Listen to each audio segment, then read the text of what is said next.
Hola jóvenes estudiantes ansiosos, ansiosas de conocimiento, bienvenidos, bienvenidas a este video en donde aprenderás cómo se resuelven las preguntas 21 a 25 de física de la guía oficial del Politécnico 2020. Recuerda que en mi canal también encontrarás las soluciones de química y de biología, así que te invito a suscribirte a mi canal si no lo has hecho, a regalarme un like y a compartir. Así que iniciemos. Pregunta número 21. En un imán, las líneas de campo magnético. Bueno, aquí tenemos ya representado a un imán y recuerda que el campo magnético de un imán, que es la región del espacio en donde el imán ejerce sus propiedades magnéticas, se suelen representar mediante estas líneas. Pero la convención es siempre de la siguiente manera. Se trazan flechas de esta forma, dependiendo de la forma también que tenga el cuerpo del imán, pero las flechas del campo magnético siempre salen desde el polo norte y se dirigen hacia el polo sur, como lo observamos en esta parte, tanto en la parte superior como en la parte inferior. Entonces, siempre va a ser así. Salen del polo norte y se dirigen hacia el polo sur, así que aquí la opción correcta es el inciso B. Pregunta 22. Dos cargas eléctricas se encuentran a una distancia r. Si su distancia se reduce a la mitad y sus cargas permanecen constantes, ¿qué le sucede a la magnitud de la fuerza eléctrica? Bien, aquí estamos hablando de la ley de Coulomb, que recuerda que se utiliza para calcular tanto magnitudes de fuerza de atracción como magnitudes de fuerzas de repulsión. Si tenemos dos cargas con signo contrario, claro, se van a atraer. Ahora, si tenemos una carga Q1 y Q2 separadas una distancia R, hay una fuerza de atracción. Lo que me está pidiendo este problema es que si esa distancia se reduce a la mitad y la magnitud de las cargas permanece constante, ¿qué le pasará a esta fuerza? ¿Va a aumentar o va a disminuir? Recuerda que la fórmula de la ley de Coulomb se expresa así. Es igual a K por Q1 por Q2 entre la distancia al cuadrado. Esto también se puede interpretar de esta manera, que la fuerza, ya sea de atracción o de repulsión, es directamente proporcional al producto de las cargas e inversamente proporcional al cuadrado de la distancia que las separa. O sea, esto significa que si la distancia aumenta, la fuerza disminuye. Pero si la distancia disminuye, la fuerza aumenta. Entonces, considerando esto, y ahora la distancia se reduce a la mitad, es decir, en lugar de tener r, la ponemos como r sobre 2, pero no olvides que esta distancia va al cuadrado. Si esto lo elevamos al cuadrado, r al cuadrado queda r cuadrada y 2 al cuadrado queda 4. A lo que tenemos arriba lo dividimos entre 1 para volverlo fracción y luego aplicamos la regla del sándwich. Entonces multiplicamos KQ1 Q2 por 4, eso se escribe arriba, y 1 por R cuadrada y se pone abajo. Nos damos cuenta que lo de arriba queda multiplicado por 4. Entonces esto significa que la fuerza, la nueva fuerza, cuando la distancia se reduce a la mitad, se multiplica por 4. En otras palabras, la nueva fuerza aumenta 4 veces. Por lo tanto, la opción correcta es el inciso C. Y recuerda, esto siempre será así. Si la distancia se reduce a la mitad, ese 2 lo elevas al cuadrado, tienes 4, la fuerza aumenta 4 veces. Si la distancia se redujera a la tercera parte, tomamos ese 3, lo elevamos al cuadrado, nos queda 9 y entonces la fuerza aumentaría 9 veces. Pero en cambio, si la distancia se va al doble, ahora ese 2 lo elevamos al cuadrado, nos queda 4, pero ese 4 queda dividiendo a la fuerza, o sea que la fuerza se reduciría a la cuarta parte. Si la distancia se triplica, 3 al cuadrado da 9, ese 9 quedaría dividiendo a la fuerza, entonces la fuerza disminuiría a la novena parte. Llegamos a la pregunta 23. Una carga de menos 3 microcoulombs está situada a 0.1 metros y otra carga de más 3 microcoulombs. Determina la fuerza entre las dos cargas si K es igual a 9 por 10 a la 9 newtons por metros al cuadrado sobre coulombs al cuadrado. Bien, tenemos estos datos. La carga 1 es de menos 3 microcoulombs o para pasarlo a coulombs, recuerda que un microcoulomb equivale a la millonésima parte de un coulomb. Entonces lo único que hago es que a menos 3 lo multiplico por 10 a la menos 6 y ya está en coulombs. Y también lo tengo en notación científica. La carga Q2 tiene la misma magnitud, nada más que en este caso es positiva, así que nos queda como más 3 por 10 a la menos 6 coulombs. Y tenemos también la distancia que separa las cargas, que es de 0.1 metros, y esto en notación científica equivale a 1 por 10 a la menos 1 metros. Hacemos esto para que las operaciones sean más fáciles de realizar. Ahora usaremos la ley de Coulomb, la cual queda como fuerza es igual a K por Q1 por Q2 sobre la distancia al cuadrado. Así que vamos a sustituir los datos. K es 9 por 10 a la 9 newtons por metros al cuadrado sobre coulombs al cuadrado por la carga 1 que es menos 3 por 10 a la menos 6 coulombs por la carga 2 que es más 3 por 10 a la menos 6 coulombs. Lo dividimos entre la distancia que es de 1 por 10 a la menos 1 metros. Aquí podemos multiplicar de una vez, nos quedará menos por más menos, 3 por 3 da 9 y recuerda que los exponentes se suman, menos 6 quedaría menos 12 y en la siguiente diapositiva vemos qué es lo que sigue. Así que vamos a realizar las operaciones. Primero vamos a multiplicar en la parte de arriba y no te preocupes, no necesitas ningún tipo de calculadora para realizar estas operaciones. Simplemente hacemos esto. Más por menos da menos, hacemos 9 por 9 da 81 y 10 a la 9 por 10 a la menos 12 se pasa el 10 y aquí los exponentes se van a restar. Usando leyes de los exponentes, recuerda que al multiplicar los exponentes se suman, pero como hay un exponente negativo, pues los vamos a restar, así que 9 menos 12 da menos 3.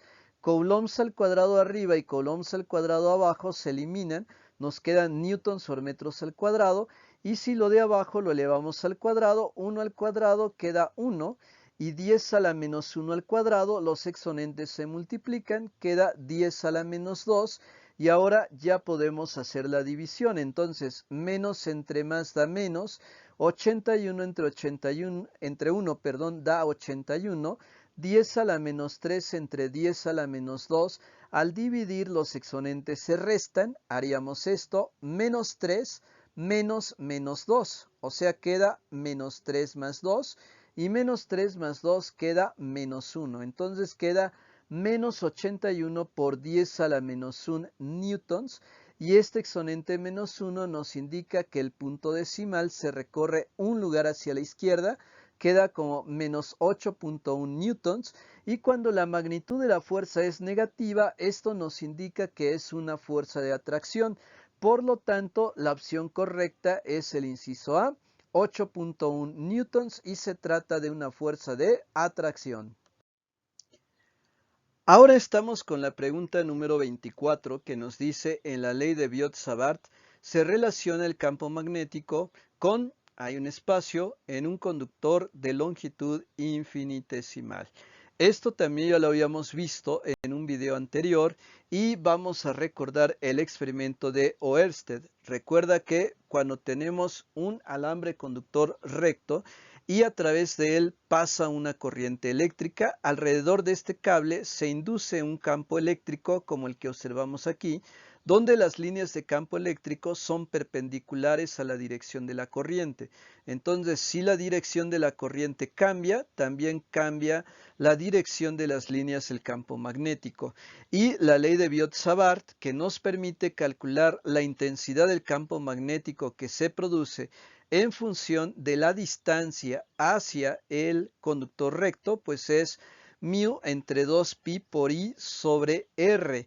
Entonces, donde B es la intensidad de campo magnético medido en teslas y la intensidad de corriente en amperes, mu la permeabilidad del medio en teslas por metro sobre amper, R la distancia al conductor recto en metros. Entonces, la ley de Biot-Savart relaciona el campo magnético con la corriente eléctrica en un conductor de longitud infinitesimal. La opción correcta es el inciso A.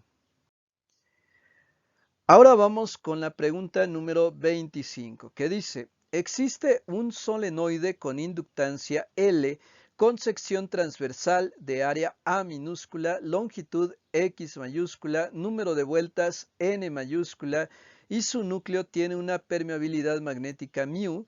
Relacionar las modificaciones con el resultado producido sobre él. Bien, en este caso, primero tenemos que saber qué es la inductancia.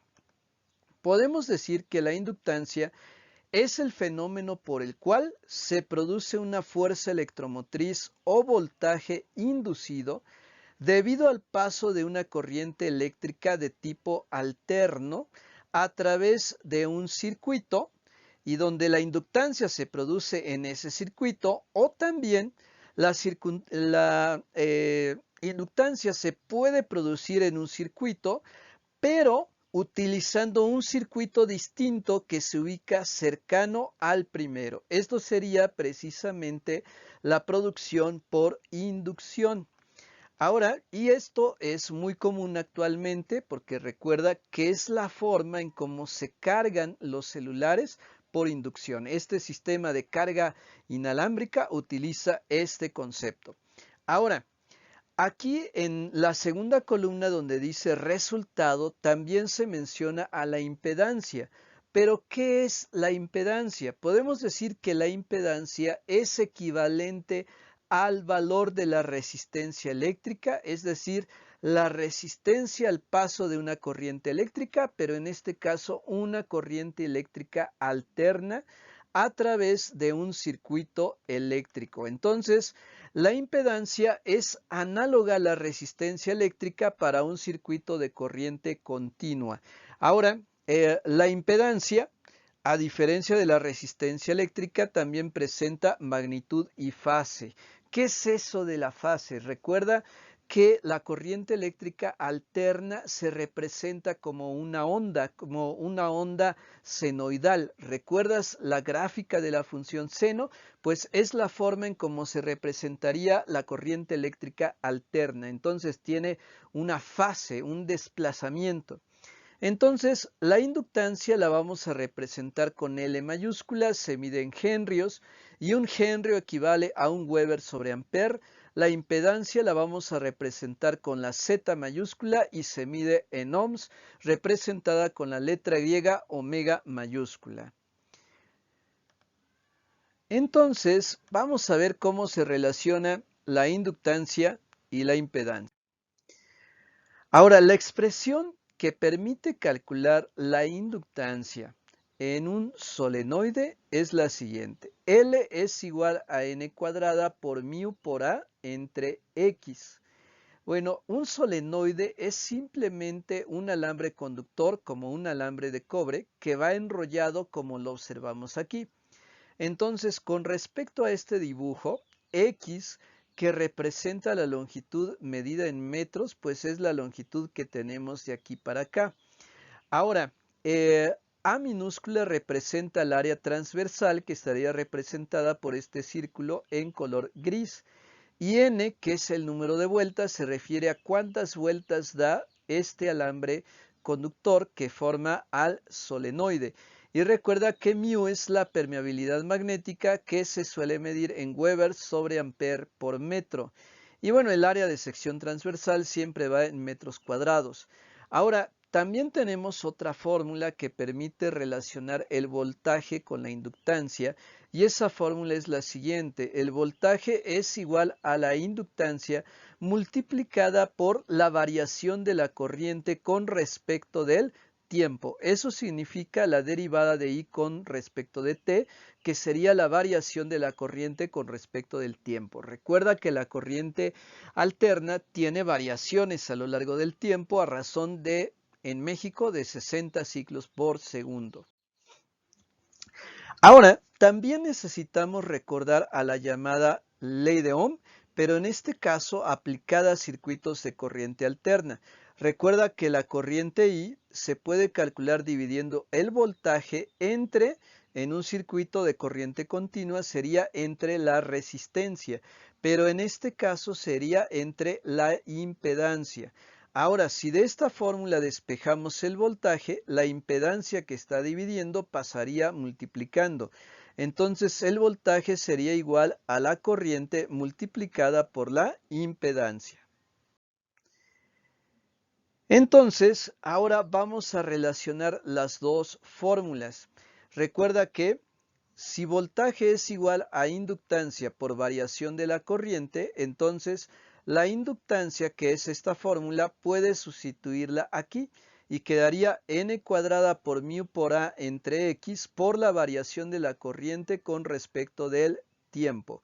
Y luego, si sabemos que el voltaje equivale a la impedancia por la corriente, entonces en lugar de V podemos escribir Z por I. Y si de aquí despejamos Z, entonces la I pasa dividiendo. Por lo tanto, la impedancia Z sería igual a n cuadrada por mu por a entre x por i por la variación de la corriente con respecto del tiempo. Bueno, y esta fórmula que acabamos de obtener, ¿para qué nos va a servir? Bien, esto ya nos permite relacionar las variables que nos están proporcionando.